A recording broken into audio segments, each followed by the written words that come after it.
भगवान का भजन करिए, कीर्तन करिए, सत्संग करिए, संत महापुरुषों के दर्शन करिए। तुल्यमय लभे नाभि ना स्वर्गम ना पुनर्भवम भगवत संगी संघस्या मर्त्यानां किमुतः सिसः। संत महात्मा कहते हैं कि दो पल का सत्संग भी किसी को अच्छे से मिल जाए तो उसका जीवन का कल्याण हो जाता है। केवल 2 मिनट का सत्संग सुनने से जीवन का कल्याण हो जाता है, लेकिन हम लोगों का अभी भी नहीं हुआ। क्यों? क्योंकि हम लोग सुनते तो हैं लेकिन चुनते नहीं हैं। दोपहर में कहा था ना, यहाँ से सुन के यहाँ से निकाल देते हैं।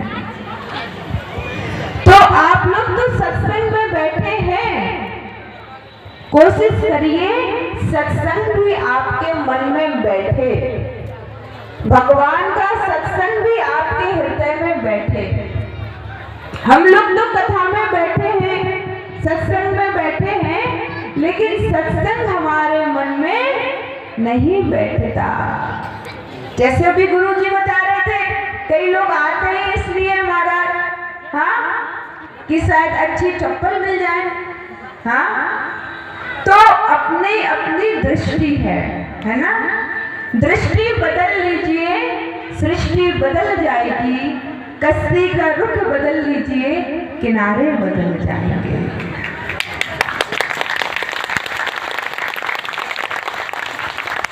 पूरा खेल केवल और केवल आंखों की दृष्टि का है। कैसे? कोई सुंदर लड़की है तो कोई उस लड़की में भगवान के दर्शन कर रहा है, कोई सोच रहा है इससे मेरा विवाह हो जाए, कोई सोच रहा है कि ये इतनी सुंदर है तो भगवान कितना सुंदर होगा, कोई सोच रहा है काश इतनी सुंदर मेरी बहन होती। तो लड़की वही है, लेकिन लोगों का देखने का नजरिया अलग है। जैसे फॉर एग्जाम्पल, समुद्र के किनारे आप बैठे हैं, समुद्र वही है लेकिन लोगों की दृष्टि अलग है। एक व्यक्ति सोच रहा है कि मैं अपने जीवन से परेशान हो गया हूँ, दुखी हो गया हूँ, मुझे मर जाना चाहिए। तो एक व्यक्ति उस समुद्र में अपने जीवन का अंत करने की चेष्टा कर रहा है, इच्छा कर रहा है कि मुझे इस समुद्र में मर जाना चाहिए। वही दूसरा व्यक्ति बैठा है उसी समुद्र के किनारे, तो सोचता है आहा कितना सुंदर समुद्र है, कितनी सुंदर सुंदर मछलियां होंगी, कितने सुंदर सुंदर इसमें अंदर सुंदर सुंदर तैरने वाले, रहने वाले तरह तरह के पशु पक्षी होंगे, मगरमच्छ भी होगा, सांप भी होगा, कछुआ भी होंगे, तरह तरह के जीव जंतु होंगे। तो वही तीसरा व्यक्ति सोच रहा है समुद्र में बैठे बैठे कि मैंने बहुत पाप किए, आज से सभी पाप इस समुद्र में छोड़ के नए जीवन की शुरुआत करने की कोशिश कर रहा है। तो ध्यान देना, समुद्र वही है, कोई उसमें मरने की सोच रहा है, कोई उसमें तैरने की सोच रहा है, कोई सोच रहा है कि अपने जीवन की शुरुआत करूं इसी समुद्र से, और कोई उसी समुद्र से जीवन के अंत को खोज रहा है। समुद्र वही है लेकिन लोगों का नजरिया अलग है। जैसे फॉर एग्जाम्पल एक और उदाहरण लेते हैं कि एक गुरुजी की झोपड़ी थी। झोपड़ी तो एक बार बहुत तेज आंधी चली तो आधी झोपड़ी, झोपड़ी समझ रहे हैं ना, मकान, कच्चा घर, तो आधी झोपड़ी जो है गुरुजी की उड़ गई। तो चेला बोला गुरुजी ऐसी आंधी आई कि पूरी झोपड़ी उड़ा के ले गई। अरे आंधियां तो अंधी होती हैं, आंधियों को दिखाई नहीं देता लेकिन परम पिता को तो दिखता है। उसने आधी झोपड़ी को कैसे उड़ा दिया? उसको कोई दया नहीं आई, कोई संकोच नहीं लगा। अरे आंधियों को नहीं दिखता, लेकिन परमात्मा को तो दिखता है। आपकी झोपड़ी उड़ा ली गुरुजी, रात कैसे काटोगे? गुरुजी बोले बेटा तुम सही कहते हो, आंधियां तो अंधी होती है, सही कह रहे हो, आंधियां तो अंधी होती है, लेकिन उस परम पिता परमेश्वर की कृपा है कि मेरी आधी झोपड़ी बच गई और आधी झोपड़ी ही उड़ी है।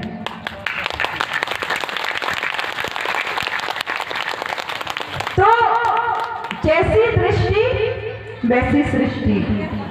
झोपड़ी आधी है, आधी नहीं है, लेकिन लोगों का देखने का नजरिया अलग अलग है। जैसे एक और उदाहरण लेते हैं। एक गिलास है, उसमें आधा पानी है पीने के लिए। तो एक गिलास में आधा पानी है, तो कोई कहेगा पानी गिलास में कम है, आधा गिलास खाली है ना। कोई कहेगा दीदी गिलास आधा खाली है, और कोई कहेगा गिलास आधा भरा है ना। बस यही दृष्टि है। फिर वही बात कहूंगी, क्या दृष्टि बदल लीजिए, सृष्टि बदल जाएगी। कश्ती का रुख बदल लीजिए, किनारे बदल जाएंगे। चीज वही है, बस हम लोगों का देखने का नजरिया अलग अलग है। ऐसा नहीं है कि किसी के जीवन में संकट नहीं आते। संकट क्या प्रभु श्री राम के जीवन में नहीं आए? 14 वर्ष के लिए वनवास गए। क्या भगवान कृष्ण के जीवन में संकट नहीं आए जब भी उनका जेल कारागृह में हुआ? क्या स्वामी विवेकानंद के जीवन में संकट नहीं आए? कि भगत सिंह के जीवन में संकट नहीं आए? कि रानी लक्ष्मीबाई के जीवन में संकट नहीं आए? कि कबीरदास जी महाराज के जीवन में संकट नहीं आए? किसके जीवन में संकट नहीं आए बताइए? सभी के जीवन में संकट आए हैं और सभी के जीवन में संकट आते हैं। इसलिए आप लोगों के जीवन में समस्या है तो घबराने की बात नहीं है। अपने सतगुरुदेव पे, अपने ईश्वर पे, अपने आराध्य पे, अपने ईश्वर पे, अपने गुरुदेव पर पूरा विश्वास रखना चाहिए। समस्याएं सबके जीवन में आती हैं, बस फर्क